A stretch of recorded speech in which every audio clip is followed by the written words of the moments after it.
Gracias por continuar con nosotros en este programa dedicado a la excelencia educativa. Y les habíamos dicho, tendremos a los miembros del jurado internacional que calificó recientemente y pudimos participar en esta ceremonia preciosa de la premiación de los ganadores.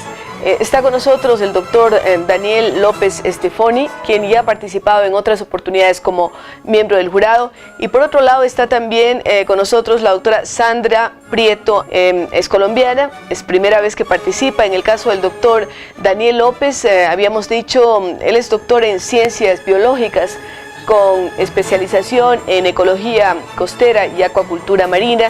Ha sido vicerrector, pero sobre todo rector de la Universidad de los Lagos. Actualmente es vicerrector de la Universidad de Playa Ancha en Valparaíso.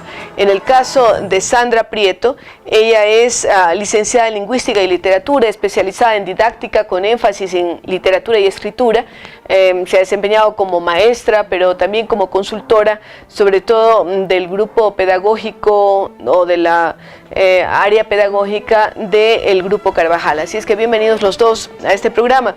Me gustaría, Daniel, que nos cuentes cuáles son tus principales actividades en estos días, a qué estás dedicado, hay prioridad en el tema de investigación, de la consultoría, de la docencia. Bueno, un poco todas aquellas cosas de las que estoy más retirado es de la docencia. Actualmente tengo tareas de gestión como vicerrector de investigación, posgrado e innovación, y dentro de eso la tarea central es el desarrollo de un centro de estudios avanzados de investigación, en donde estamos estructurando un contingente de investigadores jóvenes, pero con un alto potencial de productividad científica en temas emergentes, en temas que tienen que ver con el ambiente, con los nuevos temas los de desafíos que se presentan, ¿no? Exactamente. Como ha cambiado mucho la educación, porque si bien siempre se está buscando la excelencia, el conocimiento, pero tenemos todos los días casi emergencias que tienen que ver desde cómo tratamos la diferencia, ¿no? En un mundo que es intolerante, cómo enfrentamos los desafíos del cambio climático, cómo buscamos alternativas energéticas, cómo la universidad puede responder a esos desafíos. Exactamente, es decir, el formato tradicional del paradigma pedagógico de la educación estaba centrado en temas didácticos, metodológicos, en aspectos que tenían que ver con la orientación de los estudiantes, con los currículum, y claro, siguen siendo temas perfectamente válidos. Lo que pasa que, como bien lo señalas, la educación hoy día tiene un paradigma más cultural y se establecen demandas que vienen de la relación entre la educación y el trabajo, entre la educación y el medio ambiente, entre la educación y el rol ciudadano, por ejemplo, que hace necesario investigar estos temas de nuevo para generar conocimiento y tomar decisiones. Entonces, en este centro tenemos investigadores que estudian estos temas emergentes, que hacen modelamiento de alguna forma también, ¿no? Publicaciones de corriente principal es la exigencia de ello. Y esa es una de las tareas en la que estoy abocado a formar este contingente entre varias otras de asesoría a otras universidades chilenas. Qué bien, Daniel. Sandra, tu pasión ha sido la educación. Cuéntanos cómo te iniciaste como educadora y qué áreas de educación has ido transitando a lo largo de tu vida, como docente primero. Bueno, como docente inicié hace muchos años, 27 años ya. He sido maestra de lengua y literatura en todos los grados de la formación de la educación en mi país, desde preescolar hasta posgrado. Actualmente soy maestra de posgrado y tengo otra cátedra en la universidad donde trabajo, donde formo maestros desde la didáctica. Soy una convencida que el cambio educacional está en el aula, porque las ideas rondan por todo lado, pero quien las hace realmente realidad es el maestro. Es decir, es la figura protagónica del proceso educativo. Totalmente, las herramientas pueden variar, los modelos pueden variar. Si los maestros no los aprendemos y nos apasionamos por ellos, probablemente no va a pasar nada en el cambio educativo. Se ha puesto mucho énfasis en la dotación de infraestructura educativa, y lo decimos por el caso ecuatoriano, en construir aulas de milenio, en dotarles de todos los aditamentos tecnológicos, pero siempre sentimos que hay una pata que cojea, ¿no? Y que es no darle el protagonismo al maestro, que inclusive ha perdido mucho de esa capacidad de autoridad dentro de su aula de clases. ¿Cómo esto puede repercutir en en los niños y los jóvenes. Si bien tiene la tecnología y tienen unas aulas bien equipadas, pero por otro lado sienten que el profesor tal vez se quedó rezagado y no tiene las capacidades suficientes. Yo pienso que seguimos pensando en TIC y no en TED. Seguimos pensando en infraestructura y no en tecnología para la educación. Entonces, cuando seguimos pensando en aparatos, en máquinas, sin involucrar al maestro en la concepción de la tecnología dentro del aula, no vamos a adelantar mucho, porque deberíamos partir del protagonista y formar primero al protagonista y después sí mirar cómo la infraestructura puede aportar al trabajo de la didáctica. Pero creo que lo hemos hecho al contrario, ¿no? De hecho, el año pasado que estuve aquí en Ecuador, visité escuelas donde tienen grandísimos salones dotados con muchas máquinas, mucha infraestructura y no han sido tocados por los maestros. Y peor por los alumnos, pues, ¿no? Entonces se transforman en unos elefantes blancos ahí que no le están sirviendo a nadie. Entonces, digamos que mi trabajo actual es ir por... yo pienso que es pequeño lo que hago porque no me dirijo a poblaciones muy grandes, voy a colegios, voy a auditorios donde máximo habrá 700 personas, pero mi trabajo es decirle, si usted no quiere ser parte del cambio, no va a haber cambio. Y lo que dice Daniel, ¿no? El problema de la educación es ya más cultural y más social, y no podemos aportar desde el aula si no cambiamos los maestros. Daniel, necesitamos personas y profesionales más metidos con una visión multisectorial. Las mujeres hemos sido especialistas en aquello que se llama multitasking también, ¿no? De hacer simultáneamente varias cosas. ¿Cómo miras estos procesos? Son necesarios los especialistas, por supuesto, pero a veces esa visión global es la que hace más falta para resolución de problemas. Sí, bueno, yo pienso que hay un tema de orden contextual que tiene que ver con los recursos.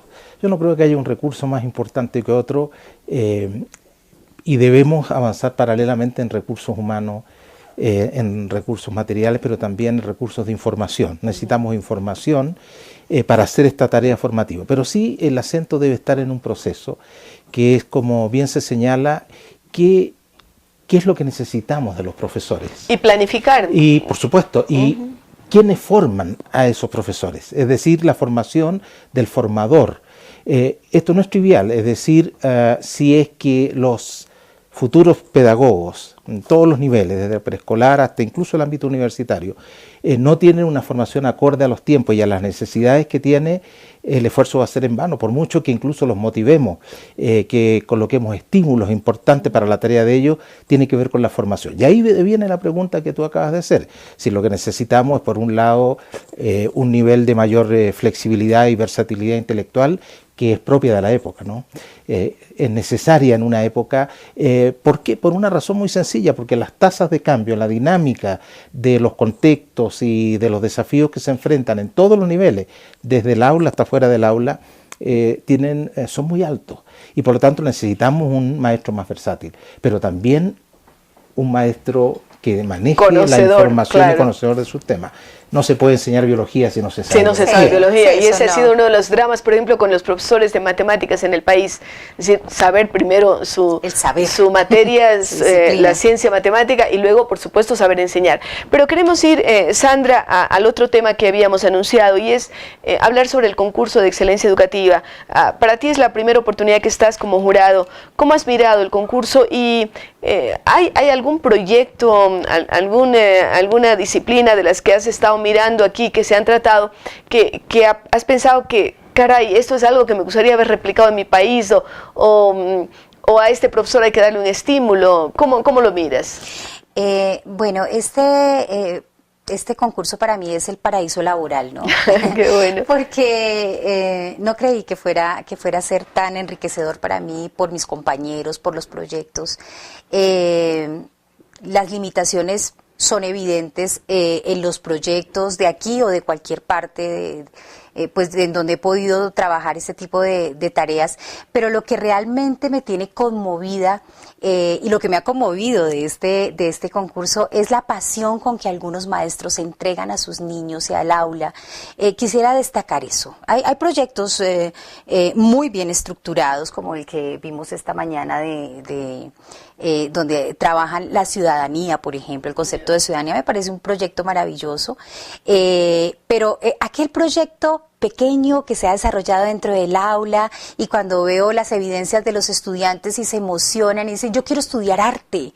¿Y por qué quieres estudiar arte? Porque la licenciada me ha hecho amar el arte. Claro, qué lindo. Creo que ese tipo de experiencias dentro del ejercicio que tuvimos como tribunal fue maravilloso para mí, y lo que más deseé mientras evaluaba cada proyecto era abrazar a algunos profesores, porque para decirles que está bien hecho. Para decirles que está bien. De todas maneras, queremos como jurado, y lo conversamos durante todos los días que estuvimos juntos, que haya una retroalimentación y que podamos acompañarlos. Si a mí me invitan a que los acompañe desde la distancia, lo haré. Buenísimo. Porque es maravilloso lo que están haciendo y lo que están forjando en nuestros niños de Latinoamérica es grande. Cuando veo a los niños emocionados, para mí eso basta. Sí, qué bueno. ¿Qué nos dice Daniel de la experiencia?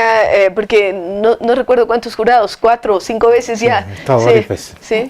Y siempre es muy enriquecedor porque uno comprueba en estos eventos que la capacidad humana siempre da más, ¿no? Pero yo quisiera señalar como 2 aspectos. Lo primero es que hay un grupo de proyectos que tienen que ver con experiencias sencillas, experiencias donde está la imaginación, la capacidad y esta versatilidad y de entrega. Por ejemplo, me encantó un proyecto en el ámbito internacional presentado por Guatemala, en el cual lo que hace es, a través de un dispositivo sencillísimo, incentivar la comprensión lectora, donde se invierten a veces millones de dólares en procesos de esta naturaleza, y un maestro de un lugar rural se le ocurre plantear un proceso en el cual involucra a los padres, a los estudiantes, y construye incluso instrumentos con una originalidad enorme. También por primera vez he visto, en relación a otros procesos, la presencia de proyectos institucionales. El que nombraba recién Sandra nos llama mucho la atención porque tiene que ver con la formación ciudadana, que también es un tema educativo y está admirablemente bien hecho por Tumburagua. Entonces hay de alguna manera 2 grupos de tipos de proyectos. Aquel proyecto sencillo que soluciona un problema muy concreto de proyección, y que es un proyecto, que no es solo una actividad. Y por otro lado también un par de proyectos institucionales, no solamente también hay otros del municipio de Pichincha que están en esa misma dirección y que no habían tenido precedentes en eventos anteriores. Claro. Qué bueno, queremos agradecer a Sandra y a Daniel por haber participado, no solamente como jurados, sino también en este programa, dándonos una voz de aliento y diciendo que los maestros valen la pena, que son importantes, que son protagónicos y que por supuesto hay que valorarlos como se merecen. Nosotros hacemos una pausa y regresamos para continuar hablando sobre educación, sobre excelencia, sobre maestros y maestras.